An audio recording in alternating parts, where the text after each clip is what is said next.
হাঁসের পা পড়ে যাচ্ছে, হাঁসের পা প্যারালাইসিস হচ্ছে, হাঁসের ঘাড় বাঁকা হয়ে মারা যাচ্ছে, কোনো টেনশন নাই।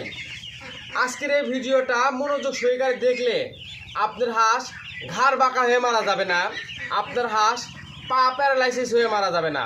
আসসালামু আলাইকুম, আশা করি সবাই ভালো আছেন। হাঁসের বাচ্চা বা বড় হাঁস কখন প্যারালাইসিস হয়ে মারা যায় বা কখন ঘাড় বাঁকা হয়ে মারা যায়? একটা হাঁস, এই যে একটা হাঁস যখন পর্যাপ্ত পরিমাণ পুষ্টিকর খাবার খায় বা পর্যাপ্ত পরিমাণ পুষ্টিকর খাবার পায়, তখন এই হাঁসটায় আল্লাহর রহমতে কোনো রোগ বালাই এর কাছে আসতে পারবি না। যখন এই হাঁসটা যখন অপুষ্টিকর খাবার খাবি, যখন ভিটামিনের ঘাটতি হবি, তখন এই হাঁসটার বিভিন্নভাবে রোগে আক্রান্ত হবি। যেমন ধরেন ভিটামিন B1, B2, B6 এর অভাব হলে হাঁসের পা প্যারালাইসিস হয়ে যায়, হাঁস হাঁটতে পারে না, হাঁসের ঘাড় বাঁকা হয়ে আস্তে আস্তে হাঁস মারা যায়। তো সেক্ষেত্রে আমরা যেটা ব্যবহার করি এটা হচ্ছে ভিটা3। মনিকা, তুমি একটু ক্যামেরার সামনে দিকে নিয়ে আসো। এটা হচ্ছে ভিটা3। আপনাদেরকে একটু এর কার্যক্রম দেখায়। এই যে এদিক কাছে নিয়ে আসো ক্যামেরা মনিকা, যাতে সবাই ভিডিওটা দেখে বুঝতে পারে।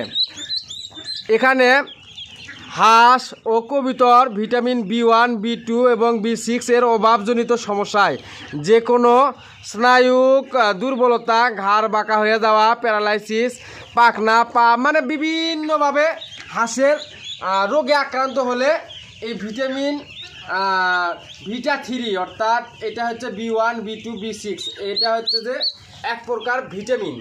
তো এই ভিটামিনগুলোর যখন হাঁসের শরীরে ঘাটতি চলে আসে, তখন আপনার হাঁস অসুস্থ হয়ে যাবে। তবে আপনি যদি মনে করেন যে ভাই আমার হাঁস তো অলরেডি ঘাড় বাঁকা হয়ে মারা যাচ্ছে বা পা প্যারালাইসিস হয়ে মারা যাচ্ছে, সেক্ষেত্রে কি এই ওষুধ খাওয়ালে কাজ হবে? জি না। আপনার হাঁস যখন সুস্থ থাকবে তখন আপনি আপনার হাঁসকে ওষুধ খাওয়াবেন। আপনার হাঁস ভিটামিনের অভাব থাকলে সেটার ঘাটতি পূরণ হবে। তবে আপনার হাঁস হুট করে অসুস্থ হয়ে যাচ্ছে, সেক্ষেত্রে এই ওষুধ খাওয়ালে কোনো কাজ হবে না। আপনি পূর্ব থেকে সতর্ক হতে হবে যে কোনো কারণে যাতে আপনার হাঁস যাতে ভিটামিনের ঘাটতিতে না পড়ে। সেক্ষেত্রে আমরা ব্যবহার করতেছি ভিটা3। এটা আমরা ব্যবহার করি হচ্ছে লিটারে 1 গ্রাম। এখানে আছে হচ্ছে 10 গ্রাম ঔষধ। আমরা এটা 10 লিটার পানিতে আমাদের হাঁসকে খাওয়াবো। এই ওষুধটা খাওয়ালে হয় কি, এই ভিটামিনের ঘাটতি হয় না, হাঁসের পা প্যারালাইসিস হয় না, হাঁসের ঘাড় বাঁকা হয় না।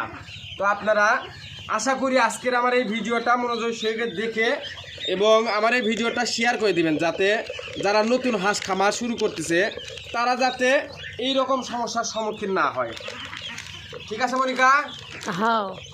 এই যে আমি এখানে 10 লিটার পানির মধ্যে 10 গ্রাম ওষুধ দিয়ে দিলাম। আপনাদেরকে একটু দেখানোর চেষ্টা করি। এই ওষুধটা মিশাবেন হচ্ছে লিটারে 1 গ্রাম পানিতে। 10 লিটার পানির মধ্যে 10 গ্রাম ঔষধ দিবেন। দিয়ে হাঁস যখন সুস্থ থাকবে তখন আপনি আপনার হাঁসকে এই ওষুধটা দেওয়ার চেষ্টা করবেন, তাহলে আপনার হাঁস কখনোই অসুস্থ হবে না। এ বাবারা দাঁড়াও, একটু দাঁড়াও, তোমাদের জন্য তো এগুলো করতেছি, আয়োজন করতেছি। খাওয়ার জন্য পাগলা হয়ে গেছে। দাঁড়াও।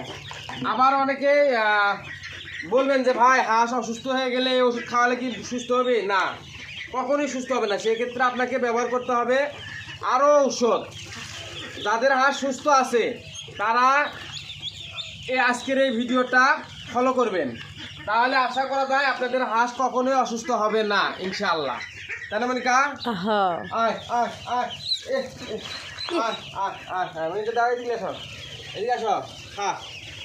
পানি খা।